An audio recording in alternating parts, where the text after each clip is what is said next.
అందరికీ నమస్కారం. మా లైఫ్‌లో జరిగిన ఒక ఇన్సిడెంట్ వల్ల లంబోదరుడు అంటే విపరీతమైన నమ్మకం ఏర్పడిందని చెప్పాను కదా!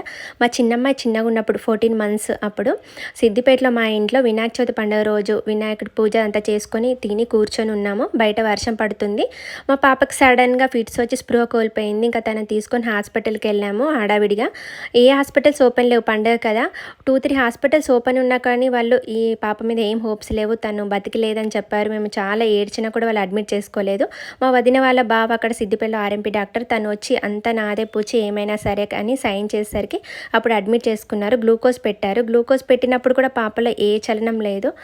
నాకైతే చాలా భయమేసింది. నేను ఒకటే మొక్కుకున్న, తండ్రి విఘ్నేశ్వర నీకు ఇంత పూజ చేసుకున్నాను కదా, నా బిడ్డకి ఏదైతే నేను ఇక మీదట నీ మొక్కను పూజ చేయను, అసలు నువ్వు ఉన్నావనే అనుకోను, లేవనే అనుకుంటా నేను అని చెప్పి అనుకున్నాను. 1 అవర్ తర్వాత పాప కదిలింది, చాలా రికవర్ అయింది. మేమైతే అప్పటి నుంచి విఘ్నేశ్వరుడు అంటే ఇప్పటి వరకు మాకైతే చాలా నమ్మకము,